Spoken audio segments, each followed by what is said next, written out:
151 subscribers on our YouTube channel. Woo. What was it before? Like, has it grown at all? Before it was 150.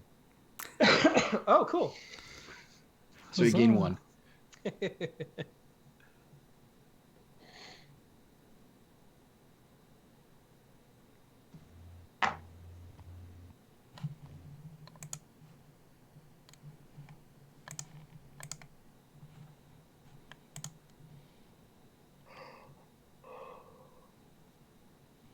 Have any of you guys ever had Invisalign or braces as a kid? No, but I would like to. I have an appointment on Monday to go get my teeth scanned because I'm going to get them. Kind of nervous. Yep. Go. Why are you nervous? I don't know. It's the way my teeth look, and then they're not going to look that way. It's because of my jaw keeps locking up really bad. I've got TMJ, and my jaw pops when I eat, and then sometimes it just kind of locks. I have to push to like unlock it. And Tiff was talking about getting them, and we went to an orthodontist because our dentist was like, "Yeah, if you want to, you can go get a consultation." And some of my teeth are a little bit crooked. There's a little bit of crowding. It's nothing too bad. Something I've lived with, and I haven't really cared and really been that self-conscious about. But the guy was like, "Oh yeah, these will totally help." I was like, "You can make my jaw stop locking up?" He's like, "Yeah, it should." He's like, "Because it'll do all this and it'll move this and do this and have to have a guard when I sleep, I guess, because my jaw like slumps back and it locks up into place." So on Monday, I'm gonna go get a 3D scan of my teeth, and I'm gonna ask him for that STL, and then I'm gonna print my teeth on that printer that I have back there. There was somebody in some country that did something similar on their own and printed their own progression Invisaligns with a 3D printer. Yeah, I don't see why you couldn't. And I was going through that. Like, you would have to take the scan of your teeth and then break it up into individual tooth. Yep. And then just slowly kind of manipulate it where you want it to go, and then just make like an offset. Right. And then print that offset, and that would be the Invisalign. And then they did like a vacuum form over it. Yeah. Yeah, I think the trick would be how far each one of those little adjustments is. Yeah, because you could really mess your teeth up. Yeah, it's just like 1 week later, and your mouth is all in pain. But apparently they're gonna put these little these little nubs. They're gonna adhere some kind of little nub thing to my tooth. I don't know where. It's some rubber bands. No, it's not. They don't use rubber bands. It's the Invisalign, and then the little nub thing to lock in on my tooth. It's a little detent, and it'll like snap down in it. I don't know. I've never had a cavity. I've never had dental problems, and so not that this is a problem, but like, it's something I've never had to do. And I guess usually people get braces or stuff like that when they're kids, and that was never discussed in my family because we were super poor. So now I'm gonna get these plastic thingies, and it's gonna make my teeth and my jaw better. Apparently, I don't know. I'm nervous. It was weird. I was wondering if anybody else had ever done it before. If anybody in the live chat has done it.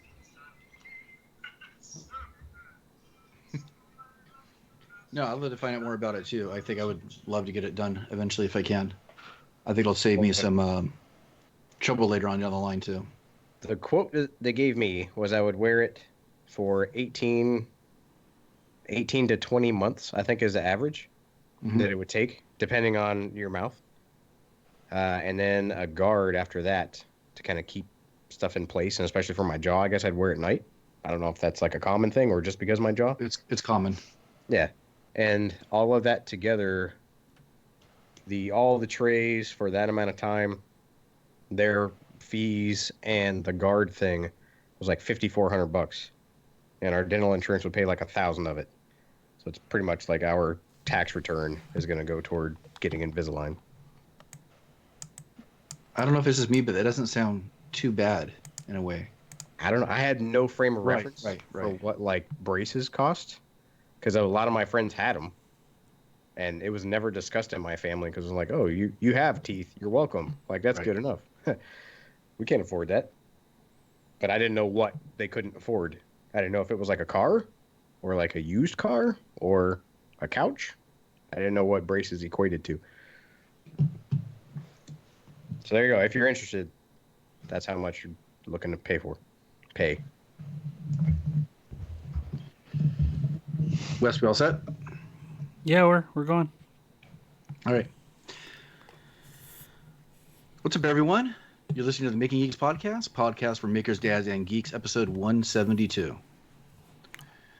What's up, guys? It was a fun little way we're starting the show earlier with that little musical number. Oh boy. If you check our my Twitter, or we'll repost it on the podcast Twitter, and you guys can kind of see it, sing along. Maybe we should do like a whole musical episode one time. You know, every show at some point has a musical number. Here's a musical episode. I think that would be super fun, but there was a tiny little delay. And the YouTube video is not working, apparently. Works here. There's people in the group in the chat, so I don't know what to say, bro. Oh. Yeah, but I just got back from a band audition. I wanted to start playing in the band at church, and I had to audition. So apparently I did pretty good. And so I just had like a cup of coffee, and I had my guitar in my lap, and I started playing it. And Donovan picked up his guitar that's behind him, and then Wes picked up his ukulele, and we just started rocking to the Hawaiian version of Somewhere Over the Rainbow. But it's weird because there was like the Skype delay. So it's like, let's just keep playing with everybody just a little bit off. That was fun. What are we going to play next week, guys? Yeah, live. Oh, we're going to be and in Atlanta person. next week. That's Yeah. right. What are we gonna play? I think you could be on a stage at Workbench Con. Hence why I said next week we can do it in person. Oh, man, I had to bring a guitar. Should play our I'm not theme gonna song. play a guitar. There's going to be no time to play a guitar at Workbench Con. Probably not. Let's build one there. Yeah, all the people that I auditioned with, they were like, what kind of bass is that? I'm like, oh, I made it. They're like, what do you mean you made it? I'm like I made it. That's a verb that people are common. Like, I didn't have a bass. I had wood, and now I have a bass. I made it. They're all very impressed. So, and it's a kit besides the body that I made. So, I mean, I didn't Right. do a whole lot of extra work. They don't have to know that. Yeah, I was like, what kind of pickups are those? I'm like, just some Chinese humbuckers. She's like, man, it sounded great. I'm like, sure. Yeah. Because I didn't screw it up. It's not that I did a great job. I just didn't screw up the kit. And then, yeah. So I want to make another one. While Bob and Anthony and I were in Chicago playing with Rob Scallon, or he played with Rob Scallon with his music store. And I already have version 2 in the works. So I want to make more of my own bass. Based on something you saw in the music store, or just ideas Yeah. you've had floating around? A little bit of both. The one that I made is it's like 3 different bass designs like smushed together into one. And I want to make a bass that's very expensive and I've never been able to afford. So I just want to make it and have it look exactly the same and use all the same hardware. But What makes a bass more expensive than another one with what you're talking about? the quality of wood, usually where it's made. Like some people, like there's lines of guitars that are made in Mexico or made in the Philippines, and some are made in Pennsylvania. So the Pennsylvania ones are so much better because they're made in the U.S., even though it's a lot of the same stuff. The electronics, you can get a bunch of different, like the electronics package. Some can be active pickups, some can be passive pickups. Some have a lot more metal. Some are like the classic Beatles-looking, big, beefy pieces of metal that are like arcing over the pickups. The bridge is different. So there's a lot of stuff that's different. But most of that stuff is made in a huge factory, and they set a price point, and that's what you're paying for. You're paying for a name. You're paying for maybe where it's made. So I want to make... bass I want to make is called a Rickenbacker. So I want to make a Rickenbacker bass, which are usually like... the one I want to get is like $1,400. So I want to make it for like $200. That's cool. Yeah. Yeah, my little one over there is Canadian. I don't know where my guitar was made. It's a Martin, but it's like a cheaper... Martins can get extremely expensive. And that one is on the lower scale. But it has a fancy name, so magically it has to have a fancy price point. Oh yeah, yeah. I got my Mine ukulele. isn't- I got my ukulele at the Naval Exchange in Honolulu, so that was kind of. I had to get it there. I mean, it's kind of a requirement. So it's authentic. It is. Yep. I was in London one time and I went into this guitar store when I was walking around, and this guy had like a box of like I think he made a lot of guitars, and he was like, "Oh, that's the discount box." But like you would imagine like the bins of CDs at Walmart, but this was a huge cardboard box with like guitars and ukuleles in it. And it caught it was the strangest thing. And he was like, "Oh yeah, there's something a little off with those. So they just go in the box." And I picked out this I think it was a bass ukulele. It was a bigger ukulele. Hmm. And I wanted to give it to my oldest son, who was a super baby at the time, and he kept trying to play my guitar. I'm like, "Ooh, I'll get him into playing music with me." And he just like hit stuff with it, and eventually it broke because he broke it. But it was from like this crazy discount bin, air quotes, in this guitar shop. It was the strangest thing. That's cool. Wes, what are you been up to?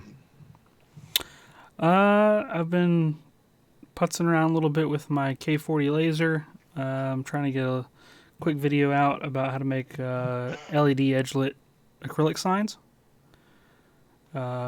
which is pretty standard in terms of the laser community. But here's one that I came up with as a demo on my video. Came out pretty good. Pretty. Yeah.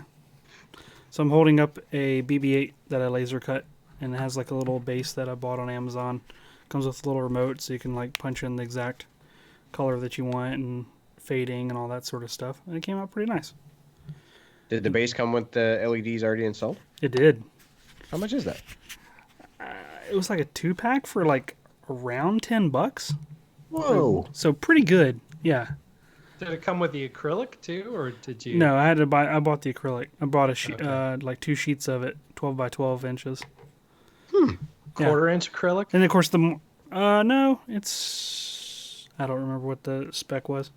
3 Got millimeter. 5 Yeah, millimeter. 3 millimeter. Yep. No, let's see. It's 5. 5. Interesting. Nope. I'm sorry, 3. I lied. It's 3 millimeter acrylic. But yeah, the little bases, the more of them you buy, the cheaper it is. But I think it's around $15 for a 2-pack.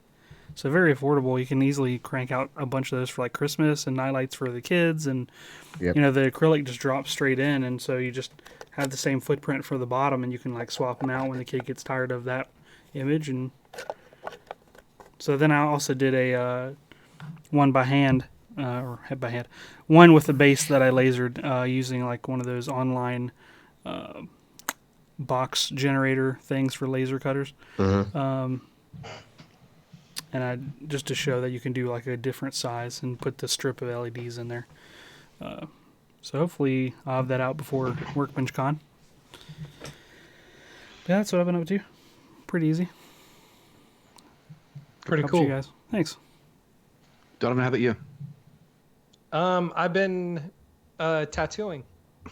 That's what I've been working on. Seen that. I messed up so bad on the first panel because the shoes are made up of like 4 different panels. You have the front piece, the 2 side pieces, and the back piece.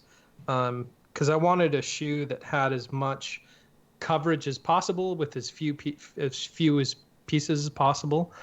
And those shoes that I found kind of fit that bill. It was just 4 pieces, and so they're large surface areas without a lot of extra stuff that would get in the way. And I the first panel that I tattooed a couple days ago, I didn't do the stencil right because I wanted to do a stencil because I wanted to get it looking as authentic as possible. So I did the whole stencil and drew like parts of the actual map onto the stencil so that I can get the scale and the proportions and the lettering font and everything right. And I totally messed up. I totally messed up the stencil and like smeared it all over the shoe. And then the ink smeared because I didn't know how to get the needle in the tattoo machine just right. And it's it was a learning experience. Mm-hmm. Unfortunately, it's a very permanent learning experience. So I learned my lessons, and I've got all but the front piece of both shoes done. And so I'm going to finish those up tonight, and with any hope, I'll have that video out tomorrow. because I really want to get that video out so I can start on the mega weapon and get that one done and out before Workbench Con next week. But it's been fun. How in the world are you gonna do that? As best I can. I don't know. Yeah. I think of the stuff that I have to do this week before we leave, and none of it equals that amount of work that you have to do. So I'm impressed. Yeah, I'm excited. I've got most of my other stuff for Workbench Con done. I've got my presentation done. I've got my script written. My PowerPoint has like 100 slides, and apparently that's a lot. Yeah. So I need somebody to like critique it for me so I can figure out, how I need to trim the fat, so to speak. But it's, I think I'm ready. Aside from the projects I want to get done, I think I've got stickers that I ordered so I can hand up, and I got decals. I've got stuff to trade and barter and give away. I'm working on a media kit to really try and hit the companies that are going to be there, and and try and find sponsorships for this year for more projects that I'm doing. And B&H Photo is going to be there, which I'm really excited about. I was not expecting a company like them to be at Workbench Con, but they're going to be there.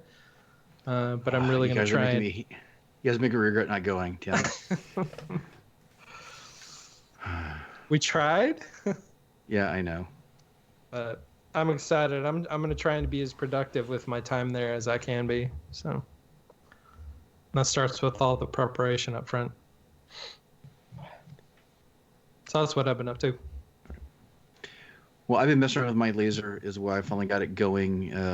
We're in a position where I think it's usable. I had to replace the mirrors, all 3 mirrors in my laser unit, because somehow they got burned and one cracked in half, and that was causing all sorts of weird type of effects.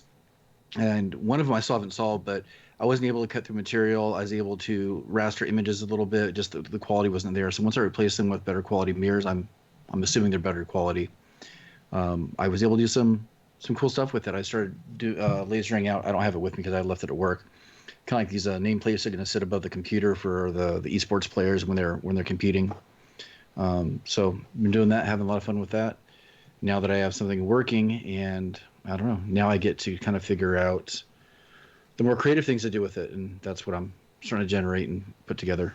So having fun with that. I used our laser the other day. I made a tiny version of our Mortal Kombat arcade cabinet that I designed. When we got the gigantic wall, the decals for the side panels, there was a little more room on the plotter. So the decal company made little tiny versions. So you made 2 tiny ones and then one that's, I don't know, probably 2.5 feet tall.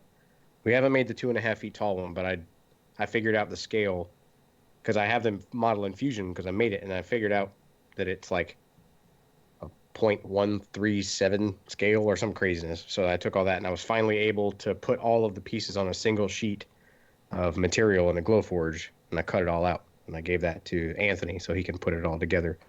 Nice. I got a little tiny desktop version, and a bunch of people are like, "Oh, you should put a RetroPie in it, put a little LCD screen," and I think that's what Anthony's going to do. Yeah, we have a tiny one. I haven't figured out how to. Well, no, I know how to. I made the thing, but I don't know if I'm going to or what scale the small one, not the tiny ones, but the small one's going to be. That was pretty fun. Lasers are super neat. I'm having a lot of fun with it. Yep.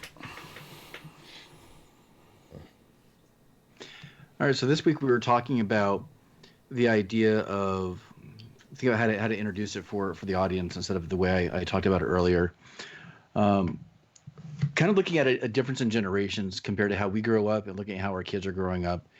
The difference of access and, talking about how important is it to, I don't know if being harder on them is necessarily the case, but making sure that they have some sort of opposition or challenge to make sure that they're encouraged to get better as opposed to just receiving positive feedback without any kind of critical critical feedback as well. And that's partially how we were talking about it earlier before we started recording. Well, I think the premise of what you were introducing this topic as is the fact that from your observation, kids nowadays don't have that critical feedback, and so they're, how did you put it? They're not Self-inflated. overconfident, self-inflated. Like a self-inflated view of themselves. Yeah. So I think there's an interesting social media effect, aside from like the negative ones as well. Actually, I don't know. This might even be negative too, where I notice a lot of the younger generations that there's a lot of kind of like glad handing and positivity, which is really good. But what happens is that there's a huge piece of critical feedback missing that, and I'm not talking about in a negative way, but that motivation for people to get better, almost like a critique. I think that all of us have been in situations and have gone through either training or something growing up where we had to get some sort of feedback that wasn't always pleasant, but that was kind of the kick, or the realization that you had to get better, or that your stuff wasn't as good as maybe you thought it was. What if you never think your stuff is good? Yeah. Well, Imposter syndrome. I mean, there's that too, but you have to. I mean, you can't think your stuff is terrible. I think that you inherently know that it's maybe not that it's great, but it's okay. But there's a lot more that you could always improve on.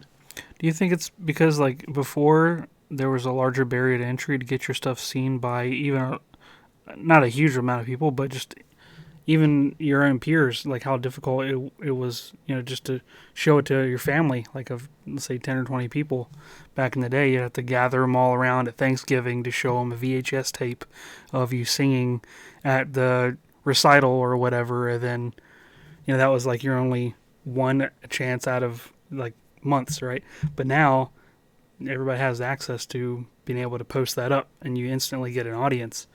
So either, I don't know, I could see that both ways. Like, it could be helpful if you actually had honest people constantly giving you correct feedback. But like you're saying, you end up being like an echo chamber of good job, pats on the back, and maybe it doesn't allow you to see how you really are. I don't know. I think growing up, because we didn't have that avenue for showing what we were doing, I think a lot of people didn't show anything anyways. I think a lot of people just kind of kept it private. Yeah, it's possible. And Yeah. we're definitely in more of a sharing culture now, for better or worse. I mean, look at what we do. I mean, it's inherent to almost everything that we do. And I mean, there's even been times where I've asked you guys, where I'll show you something, whether it's a piece of artwork I'm working on or something else, and you say, oh yeah, that's good. And I'm kind of waiting, like, okay, but that's not really what I'm looking for. And I'm pointing at you, Donovan, because I specifically wanted your feedback on something. You're like, oh, that's fine. I'm like, that's not. I wanted you to critique it in a way. So, I didn't know that's what you wanted. I thought that was clear, but I didn't verbalize that. So Ask Wes. I was gonna say, I don't remember getting anything. Apparently, I have no social filter. no, I guess honestly, just the right amount. That's right. I don't know. I think that this is generational, maybe. Like, but is I'm it trying going to loop back around? I don't know. I agree with Wes's point, and I'm trying to equate that to kind of what we do, because we now, just like you're saying, have the ability to share all of our stuff, and the feedback that we get is either people that already like what we're doing and are just like cheerleaders, or people that are the complete opposite and are just extremely. See, I don't even like it when people talk about trolls, because it's just feedback, but it's not constructive. True. Right. It is so far unfiltered, like, that's bad or terrible or rubs me wrong, so I'm just going to shout angrily at it so that it goes away. Like, that's not helpful either. And so if a kid... Yeah, can I make an assumption? Can I make an assumption about what you're talking about, though? So I think in your position, the feedback that you would probably most welcome would be from peers almost on a similar level or doing similar type work. I mean, you've referenced people that you're in contact with. I mean, and the only reason I'm bringing it up that way is because the work that they're doing is of such a high quality that you might appreciate their feedback more. Well, equating like the kids thing, and it was specifically mentioned about like kids singing in like a Okay. talent show, and like some kids are not good at singing. So, with us, like I was welding the other day. Not a good welder. I decided on my own, without proper training, without a proper education plan, and proper progression, just to jump into something. So, if it's bad, somebody's going to go, that sucks, or that's terrible, or why are you doing this? You should throw that thing in the garbage because it's, or somebody's going to go, yay, good for you, keep going. Like, neither of those two things are that constructive or that great. Or But helpful. that, I would say, that's kind of my fault. Because I did not go to a teacher who is specifically trained to do the thing and to teach and to give that kind of guidance and to give that constructive criticism, to point out the things that I should have done instead of the things that I ignorantly did wrong. So it's kind of commiserate on me to be properly educated so that I can be properly taught. Like, seek out a proper educator so that I could receive that feedback when necessary, instead of going like, hi world, look at my thing, listen to me sing, check out my art. Everybody's gonna go like, good for you, you live your best life, you put yourself out there. If you want to weld, if you want to sing, if you want to whatever, like, you just go ahead and do it. Too many And then Gary the other Vaynerchuk's people out there. are like, that thing sucks and it's terrible. And you're like, oh my god, people are so mean to me. And you're like, well, I mean, yeah, but you kind of didn't go to art school, or you didn't go take singing lessons, or I didn't go to a welding school, so I didn't get the feedback that I was hoping because I didn't really go the proper route. I was armed with confidence, and I purposely bypassed a convention in hoping to shoot a dart at a bullseye the first time. Okay, I want to retort what you're saying. Like, specifically for what we do, and in the not having been trained and all of that other kind of stuff, that is basically our world. Is we jump into stuff all the time, like I have no idea how to tattoo anything, but I'm tattooing a pair of shoes. You're welding. But the thing is, like, we're putting our stuff out there not as this is how to do it. We're putting our stuff there this is how I did it. We're not going out there like as instructors saying, hey, if you want to weld, you do this and this and that. No, you're just saying, hey, I made this thing and I welded. This is how I did. Like, that's for my stuff. I'm my own worst critic. I know how bad my mistakes look and everything like that. And so, like, I get enough for myself that, like, not negative feedback or whatever you want to call it, trolls, or, you know, whatever word you want to use to describe it, really doesn't faze me, because I'm my own worst critic. But the thing is, like, I'm not putting my stuff out there to show people how to do something. That's not my intent. And so having somebody say, whoa, that sucks, is like, that's fine. This is how I made it. It's not how to make a thing. It's just how I made this thing. And I wanted to share it with you. So there you go. Like, you're not going out there putting your stuff out there as saying, hey, this is how to weld. You just welded. Not that you knew how to do it, but you did it anyway. And I think that, not to give too much positive feedback, but I think that should be commendative in and of itself. You live your best life. Well, the example that Sean gave is that they were having a performance at school and they needed kids to sing. And he was like, some of these kids can't sing. And I guess with them coming up in their confidence and not being able to put out a certain quality of product, but they think that they're great. And so I think maybe the expectation or the incongruency of their greatness with an objective, like, no, that sounds bad. You're not as good as you think you are, kind of thing. So let me flesh that out a little bit more really quick. I forgot who it was that mentioned something about the echo chamber. Wes, I think it might have been you. Yep. And I think that's what happens, and especially with music, which I have very little knowledge of. beyond the one instrument that I played at one time a long time ago. And that I think there's a lot of times where you will sing a song to yourself, you become really familiar with the song, and then you get this idea of, oh, I know this song, I know how to sing it. But then once you stand up in front of people and you're expected to perform it, the whole equation changes. And I think that's exactly what happened. And I could see the look on the students' faces after the performance. And I kind of felt for them, not because they didn't do a good job, but because they didn't know what was expected, or they didn't have any feedback to bounce off of and actually get better.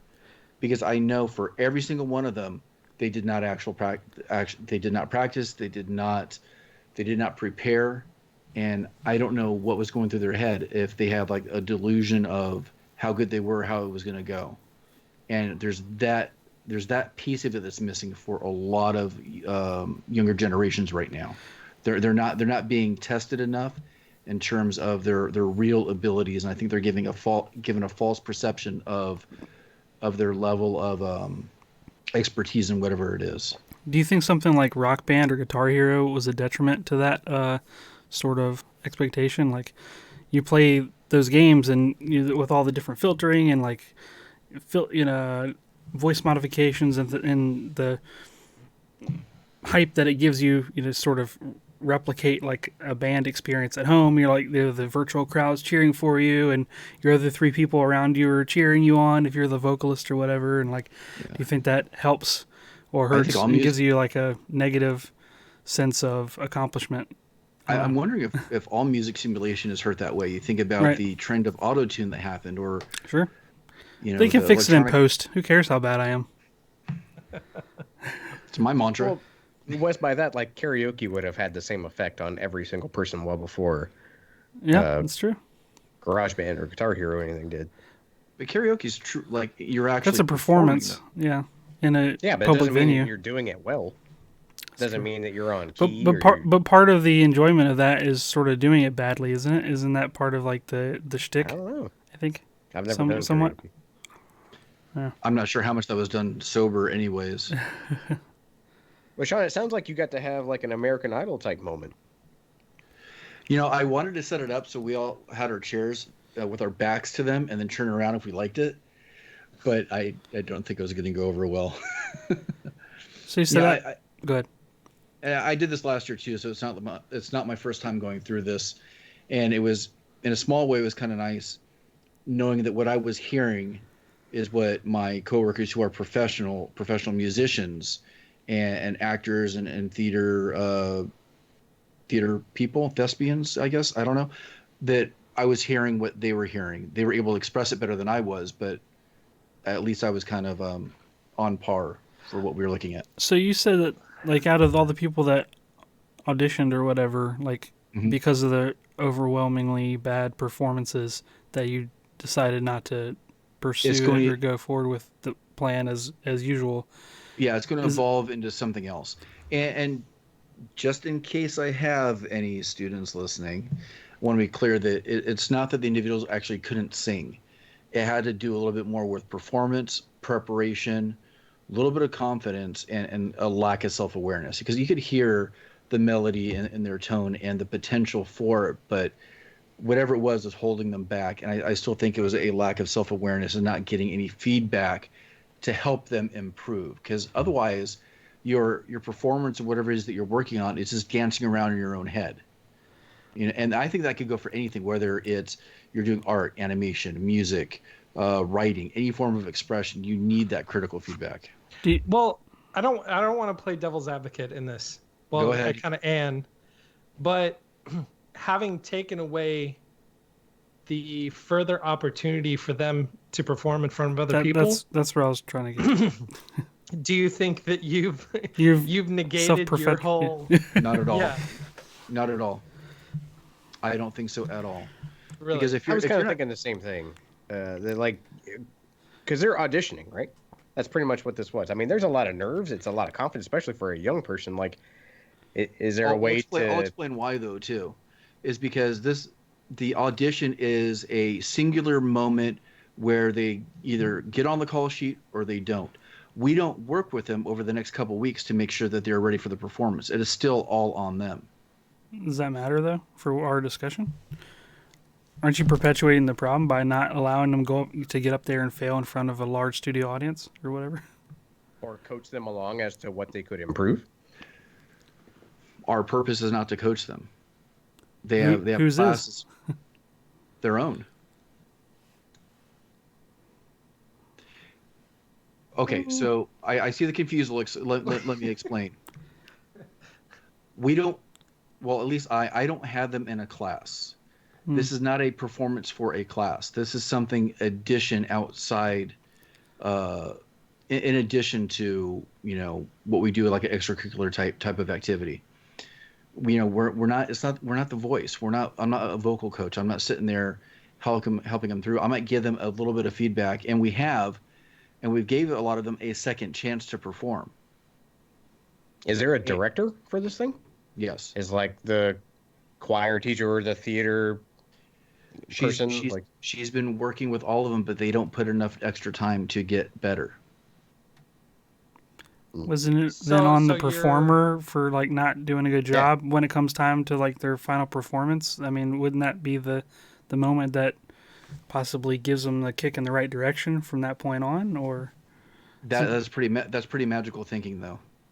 Magical? I mean, no, I'm saying like they're probably going to fail.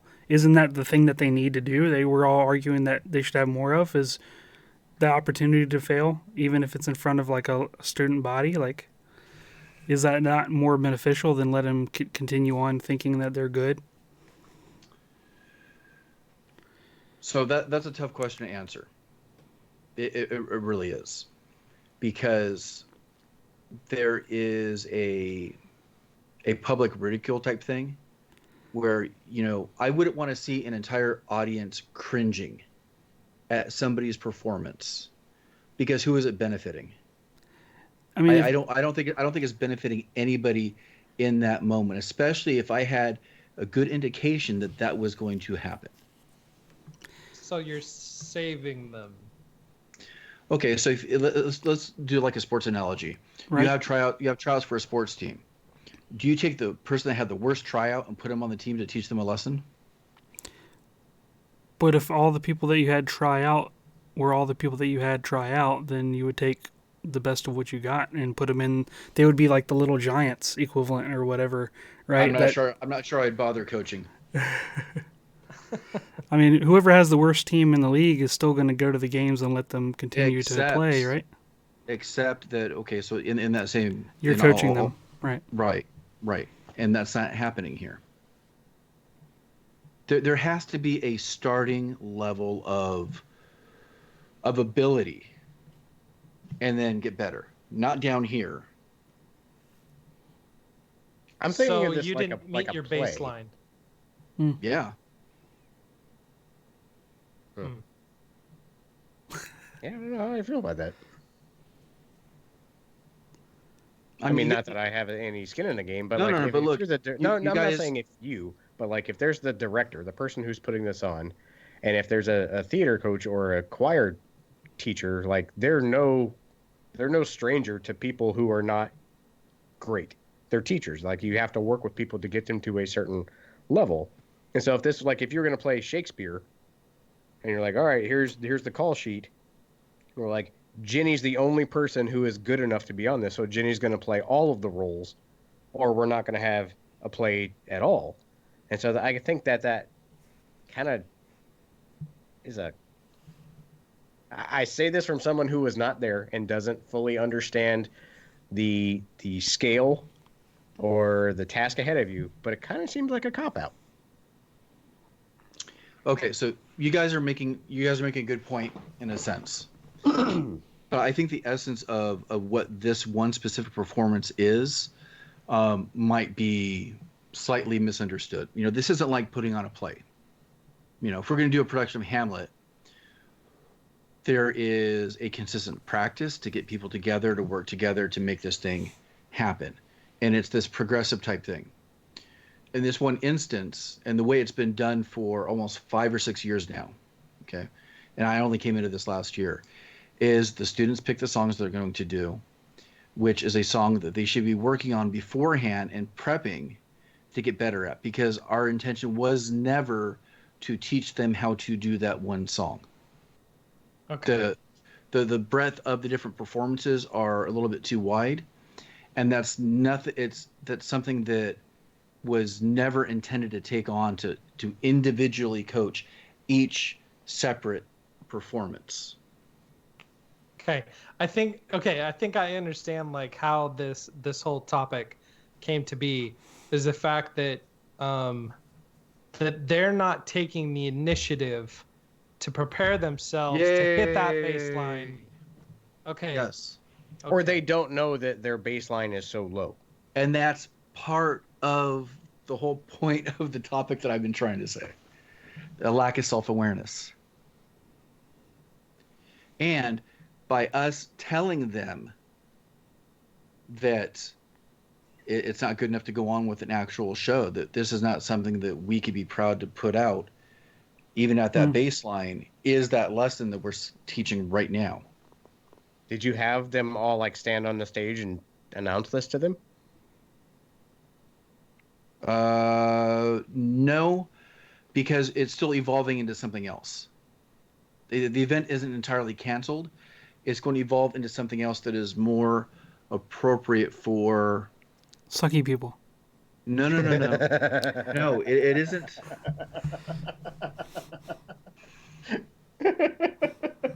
See, it isn't just that. It has to do with filling a space. And like I said, it wasn't about the fact that these students couldn't sing. They just need warm bodies.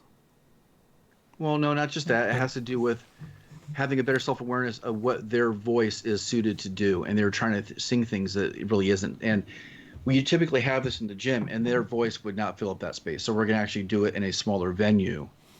And it will be a little bit more appropriate that way. And we're going to make some other suggestions in terms of the musical content that they take a look at.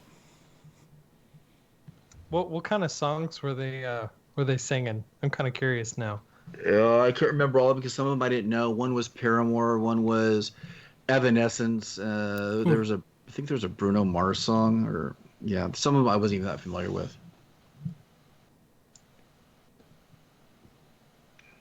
So I know you're trying to amend the show to try to be a little more inclusive for those group of people. And I think I maybe asked it in a weird way, like not getting them up all on the stage and go like, you guys are all too terrible, we're going to change this. But is there some mechanism for you and the other teachers who were there to give them that like one-on-one real feedback? Okay. So when I answered before, it was answered more from my stance, because I'm not doing it, but the music teachers are. Okay, because I think with this whole conversation, like, it's being self-aware, like they have to. Are they being made aware? It's happening in the appropriate environment with the appropriate teacher, who should be speaking to those individuals, whether they were playing an instrument or vocal. And because I don't have any of those classes, that's not my expertise.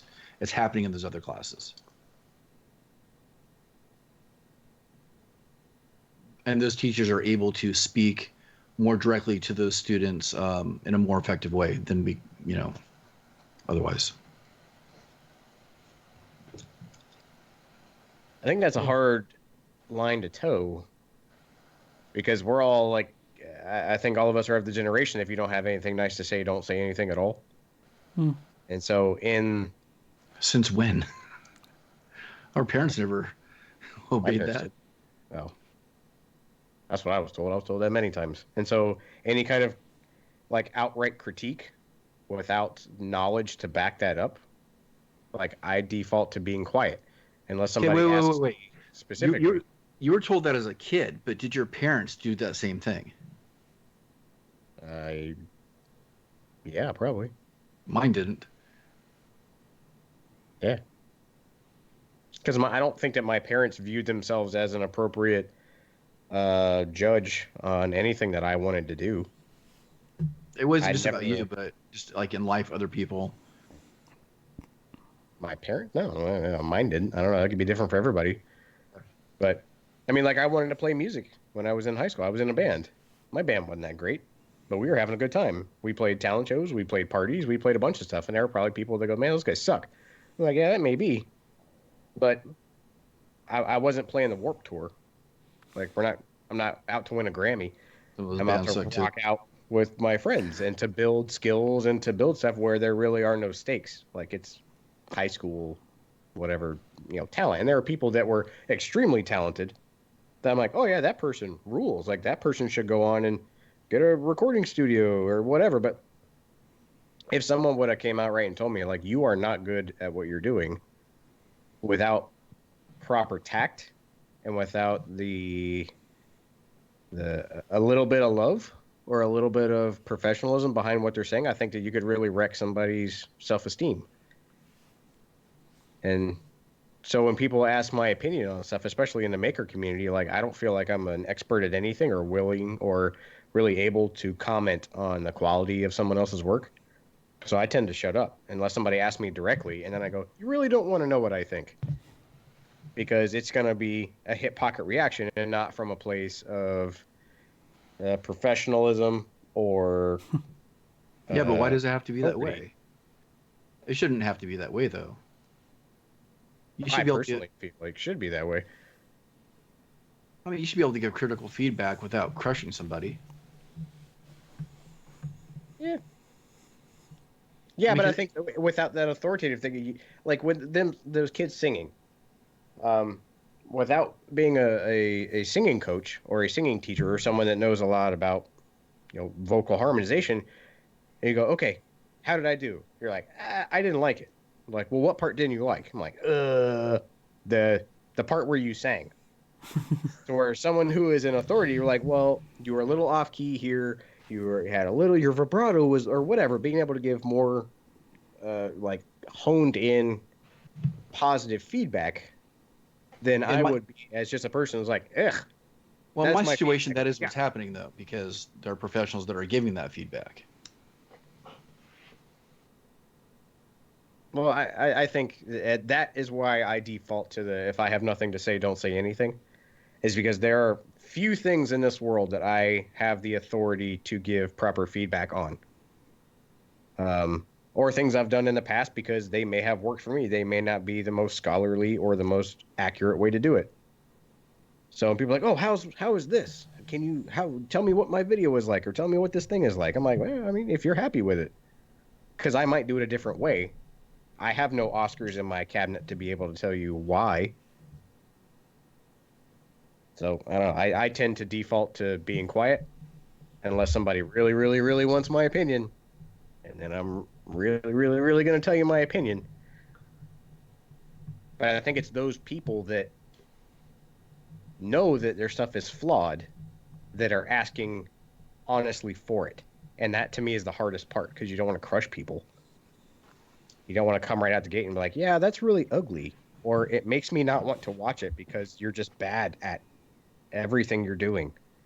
So you don't think there's any value in helping people develop some thicker skin? Your dress looks great, honey.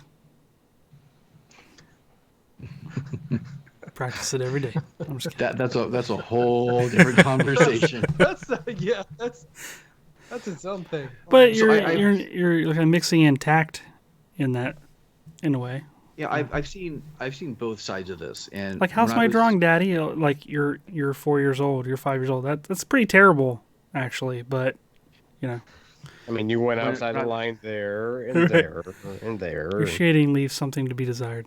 Yeah, I think that's its own thing too. Yeah, because I mean, when I look at my own kids, when I look at myself, and how I want my kids, man, how do I put this? Having had the experiences that I had when I was a kid, really gauge how I want to treat my kids, and I always want to be that cheerleader for my kids, because there's going to be so much crap in this world that's going to try to tear them down. Like, I always want them to know that they have a cheerleader in me, to let them know that what they're doing is great. That picture looks fantastic. Like, you did wonderful. Even if they drew outside the line. Like, because I want to be that for my kids.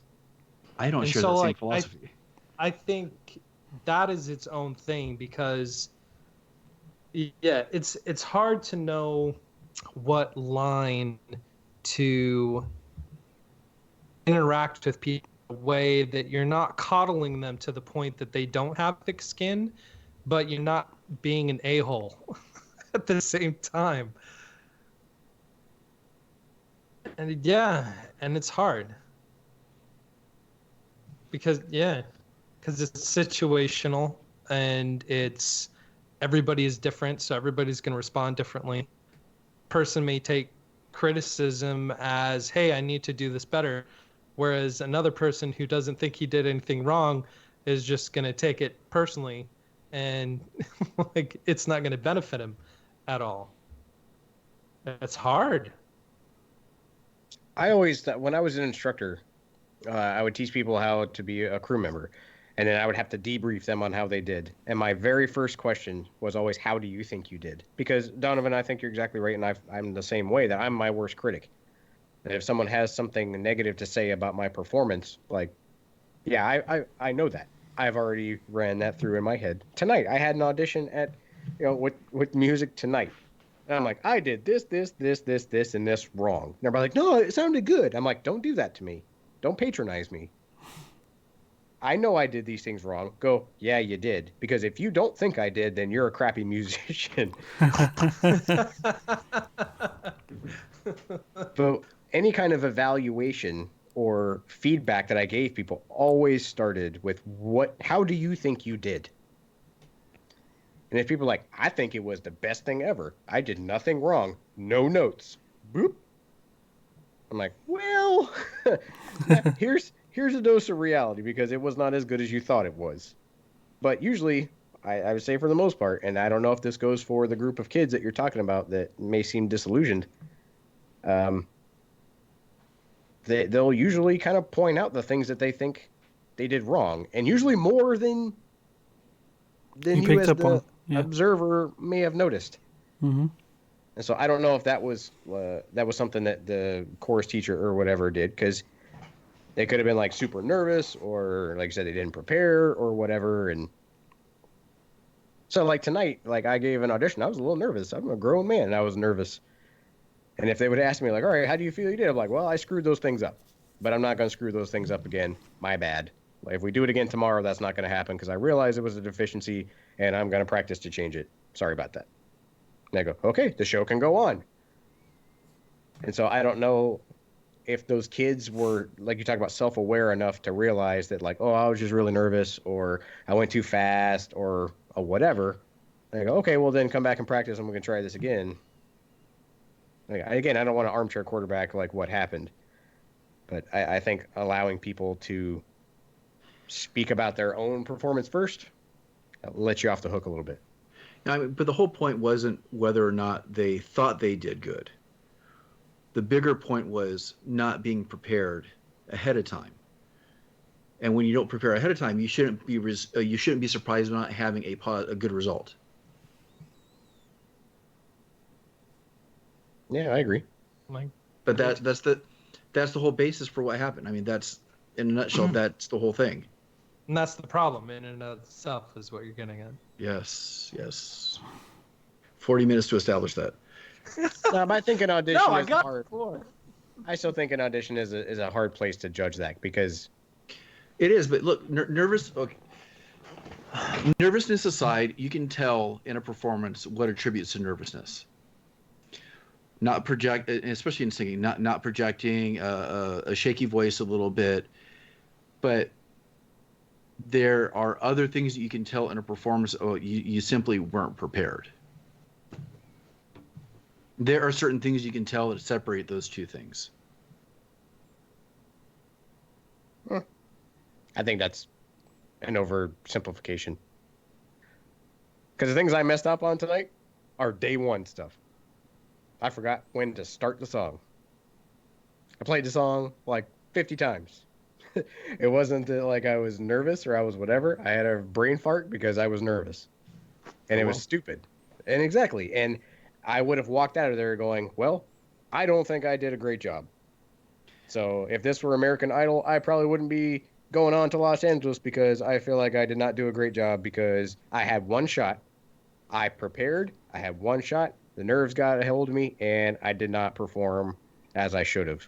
And you don't So think a that- professional would be able to tell the difference in those things between nervousness and just not knowing your stuff? I don't know. I would say a professional would know the difference. But either way, I wouldn't get on. I wouldn't go on to the next round. But then going like, that was bad. No. I go, well, yeah, I know it was bad for these reasons. Or I could stand my ground and go, no, it was perfect because I'm awesome. Like, well, then it would be commiserate on that person if they cared enough, that judge or whoever, to go, well, these are the reasons why it was not good. These are the things you need to practice to be at this level, if they care enough. Or they could just be like an internet troll and go like, nah, you suck. You should burn that guitar or burn that whatever because you're terrible. Like, that's not helpful. There needs to be somebody, I think, along the way that is professional enough or cares enough about that person or has the expertise and the ability to teach to go, yeah, well, if that would have been good except for these things, get better at these things, and then come back next year. Don't go jumping off any bridges. Just get better. Yeah, which is what happened in the individual classes. People jumped off bridges?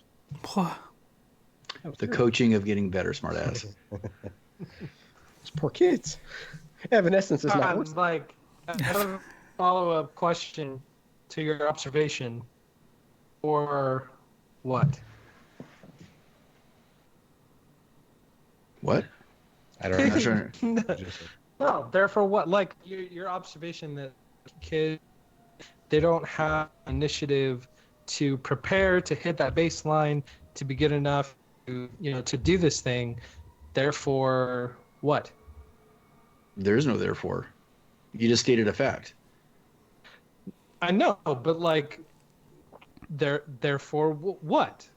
Like, is it like what is our role? Therefore what? Like, therefore what Who is we gonna our? do about it? Or what needs to happen? Therefore, like, that's why I say, like, therefore what?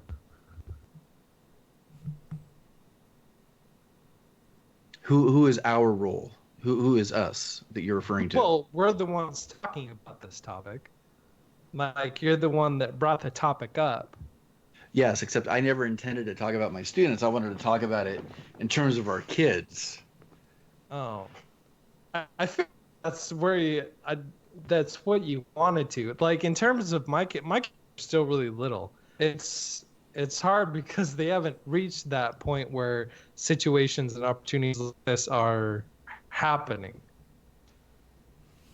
So it's hard for me to talk about it without being anecdotal about talking about your kids, your high school kids specifically, or Yeah, for Samantha, for the most part, her extracurricular activity kind of stuff, she had a very clear way to measure how well she's doing because she did swimming, like for swim team. So you can easily determine like what place you're in, what your time is. Like you have an actual metric to compare against and like improve on, like to be able to compare different performances and different meets and whatnot and statistics. You have actual data. Now she's been doing piano for about a year, maybe a little more. So that's going to be a different sort of thing to analyze and kind of deal with. So we haven't done any performances or anything with her yet, or she hasn't had any performances, but it's sort of like an objective sort of performance, right? Compared to something that's measurable, like a race. So I'm not sure how she'll do objectively. Mm-hmm. With our homeschool kids, we can take the time to like kind of see what they're interested in and then gear a lot of their education or not a lot, but like gear a healthy portion of their education toward that thing, and then it just kind of be wrapped up. So my son likes to draw, and so we got him a lot of books on how to draw different types of characters, and uh, it's beyond now. Like he has little marker drawings. Like he's starting to draw comics. He told me he wants to be a cartoonist. Like so, I'm gonna get you a book with a bunch of comic panels, and we're gonna talk about how to draw those comic panels. Like this is a standardized way to follow a story, and so I think fostering and going outside of their own limited knowledge of the thing that they're interested in. If it is singing, they're going like, "Great, be a singer," and then they just kind of keep singing in their room or in the shower, and you're like, "It's not bad. It's not that great." Well, then I think as a parent, like that's on me to like, all right, well, let's go to the next step and go get you some singing lessons if that's something that you want to pursue. It's gonna take work to be good at it. And if you care enough to get in front of a group of people, then you should prepare and be good at it. And I think the preparedness is a very preparedness is relative. There's what that kid thinks they are prepared to do, and then what a group of judges think they should be able to do. And it may not be right for them right now, but keep practicing and keep doing that thing. And I think as a parent, being able to identify in your kid something that they're interested in and then giving them a venue to get properly better at it. Interested or showing a talent for, or yeah. Yeah, because like Donovan, like you're saying about drawing, like they show you a drawing, that is their max effort, hopefully, if they actually care. If they're coming to you going, look at this thing that I made, like they are so proud that they made that. So in some way you can judge that is their max effort or max quality output. And so like, yeah, that's wonderful. How do I do that plus? How do I help you level up? And so whatever it is, I think it's on us as parents to be able to give those opportunities. Yeah, Grant's been drawing a lot lately. Kind of just started out of he didn't show really any interest in like coloring for a while. He's more into like building stuff with like Lego and other types of building materials. But in the last couple weeks, he's shown an affinity to coloring books and stuff. And we had them scattered across the house, when Samantha was kind of first getting into that, and we didn't have like a good set of here are your crayons, here's a bunch of books. It was just kind of life scattered them throughout the house. So over last week, I ordered a Marvel comic book and a Justice League comic book in like a nice Crayola set of like all the markers, all the pencils, all the things. And like it just arrived, I think 2 days ago. And every moment he's been at the kitchen table with this like giant briefcase thing opened, like coloring stuff. Like he did like Thanos and like the Infinity Gauntlet and all the little stones. And he was like trying to determine, what colors were in the right order and all this stuff. He's 5 years old, 5.5. And so like, yeah, that's awesome. Let's get on that. Let's keep at it. Of course, Samantha was like, hey, how come he got all this giant box of brand new crayons and, markers and all this stuff? I'm like, well, you had all that stuff already. It's somewhere. You can go gather it up gather it up and try again, or you can share in these new markers, this new treasure trove of art supplies that you never had access to before in one concise box. But yeah, he's been enjoying it. It's fun to see him get into it. He was like, oh, can I finish this Deadpool drawing tomorrow after school? I'm like, yeah, buddy, I'll put it right here. So he's getting into it. Oh, that's cool. I'm all for teaching kids how to draw.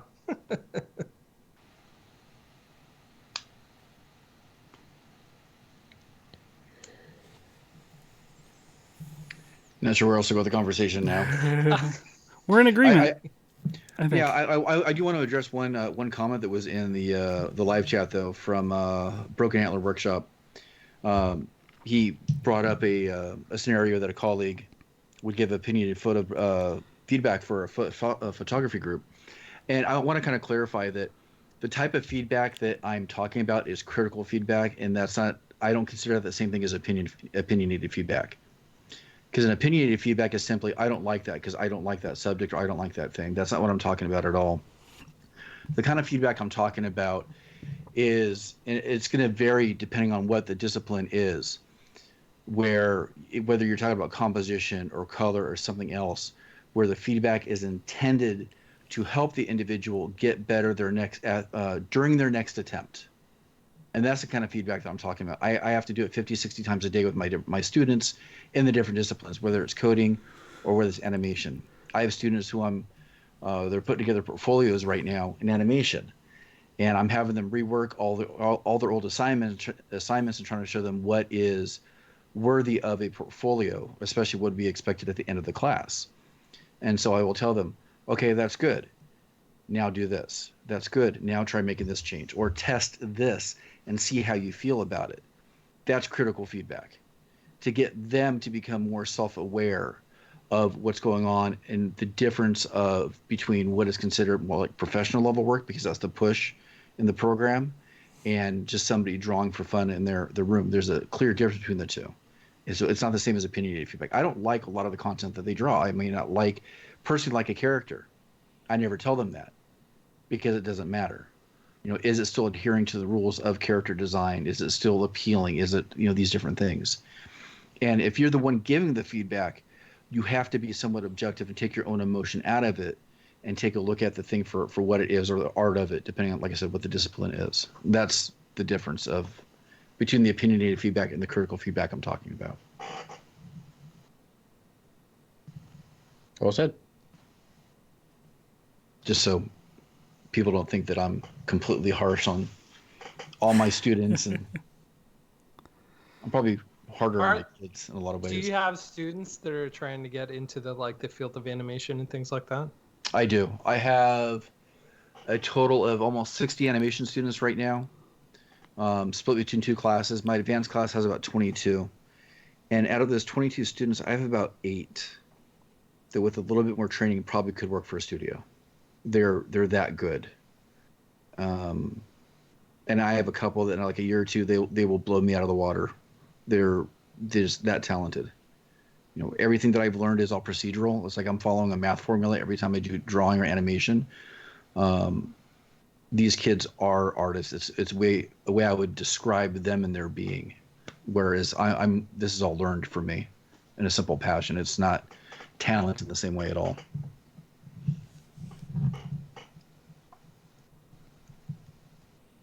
That's cool. What have you guys been geeking out about?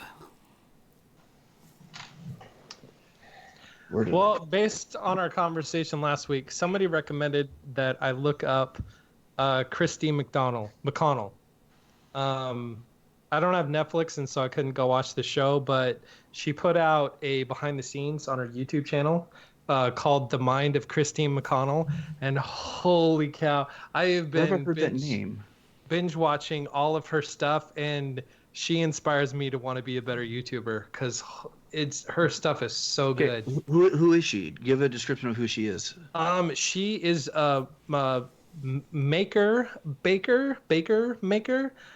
She makes a lot of food related material, but she'll make like a gingerbread house that looks like a mansion and weighs 500 pounds, or she'll make I think her thing for Valentine's Day was themed on Stranger Things.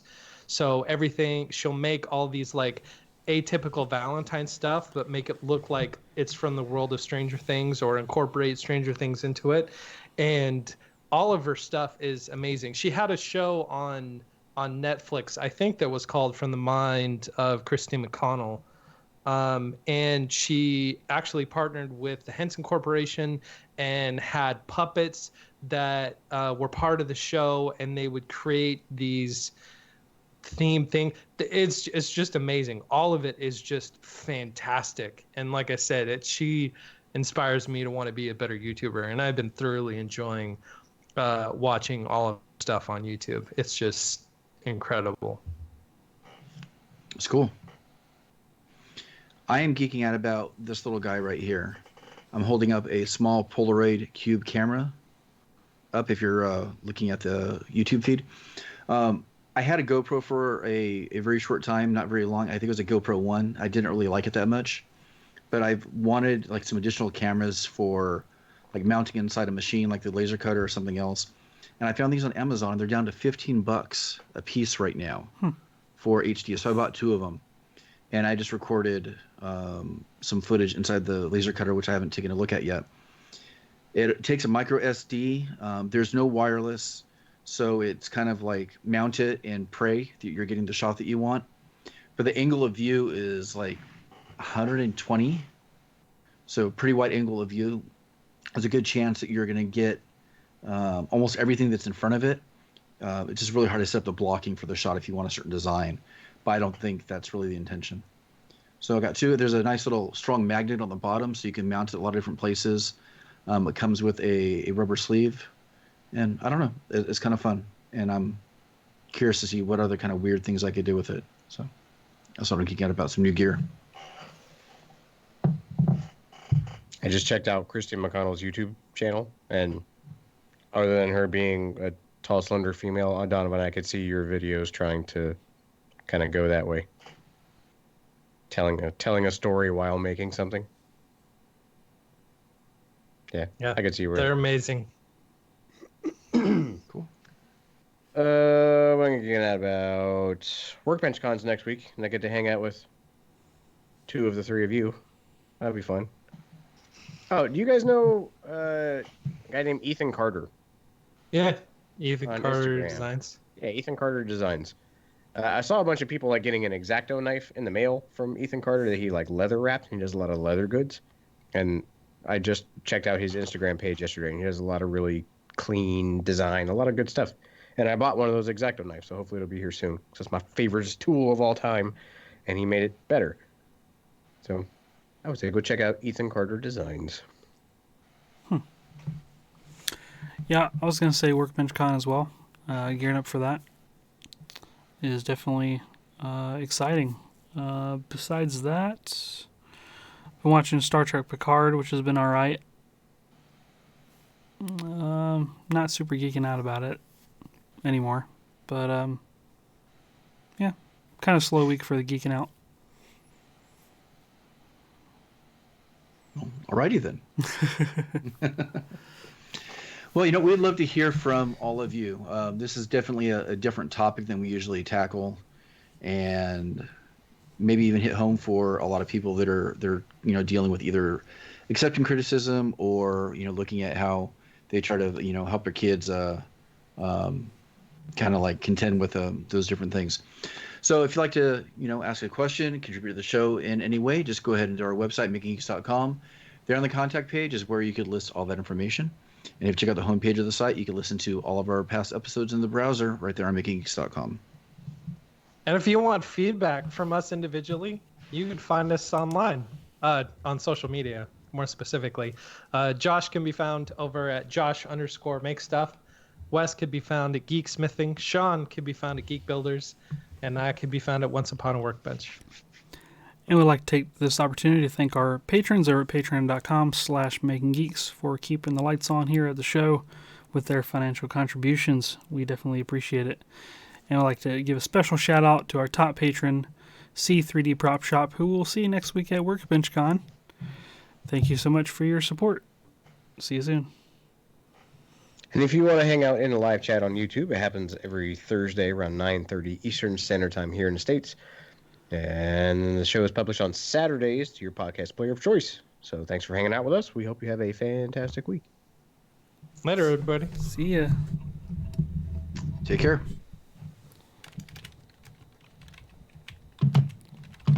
I'm sorry if we derailed that conversation, Sean. Man, I did not want to talk about my students at all. That's why I was introducing that before we actually started recording. The only thing was I didn't get that was supposed to not be part of the conversation. I didn't know. I should have been clear. How else